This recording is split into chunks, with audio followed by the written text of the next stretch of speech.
നമസ്കാരം കൂട്ടുകാരെ. ഇന്ന് നമ്മൾ മഴയോടൊപ്പം തന്നെയാണ് ഈ ഒരു കുട്ടി സ്റ്റോറി പറയുന്നത്. ഇയാളെ നിങ്ങൾ എവിടെയെങ്കിലും ഓർക്കുന്നുണ്ടോ? ചിലവർക്ക് ഇപ്പോൾ തന്നെ പിടികിട്ടിട്ടുണ്ടാവുമോ അല്ലേ? അത് തന്നെ നിങ്ങൾ ഉദ്ദേശിക്കുന്നവർ തന്നെയാണ് നമ്മളുടെ മിസ്റ്റർ ബീൻ്റെ ഏക പ്രിയപ്പെട്ട ടെഡി. മിസ്റ്റർ ബീൻ അറിയുന്നവരോടാണ്. മിസ്റ്റർ ബീൻ അറിയാത്തവരുണ്ടാകും, മിസ്റ്റർ ബീൻ അറിയുന്നുണ്ടാകും. ഞാനാണെങ്കിൽ മിസ്റ്റർ ബീൻ്റെ ഒരു ഫാൻ ഗേളാണ്. എനിക്ക് മിസ്റ്റർ ബീൻ എന്താണെന്നറിയാം, നല്ല ഇഷ്ടമാണ്. അതിൻ്റെ ഒപ്പം ഈ ടെഡി ഉണ്ടാകും. ഈ മിസ്റ്റർ ബീൻ പറഞ്ഞ ഒരാളുണ്ടാകും. ഇയാളുടെ കയ്യിൽ എപ്പോഴും ഈ ഒരു ടെഡി ഉണ്ടാകും കേട്ടോ. ഈ ടെഡിനെ കാണാൻ നല്ല രസമാണ്. എനിക്കെന്താണെന്നറിയില്ല, നല്ല ഇഷ്ടമാണ്. കാരണം ഈ ടെഡി ഞാൻ ചെറുപ്പം മുതൽ കാണാൻ തുടങ്ങിയതാണ്.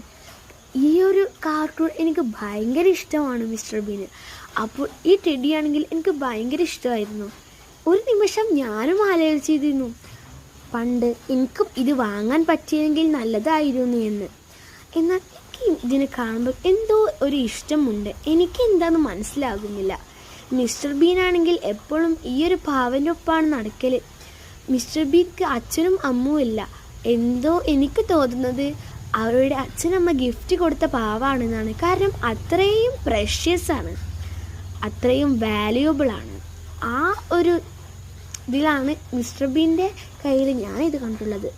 നിങ്ങൾക്ക് ഇയാളെ ഇഷ്ടമാണെങ്കിൽ ഒരു യെസ് എന്ന് ടൈപ്പ് ചെയ്തിട്ട് ഒരു ബ്രൗൺ ഹാർട്ട് കമൻറ്റ് ചെയ്യട്ടോ.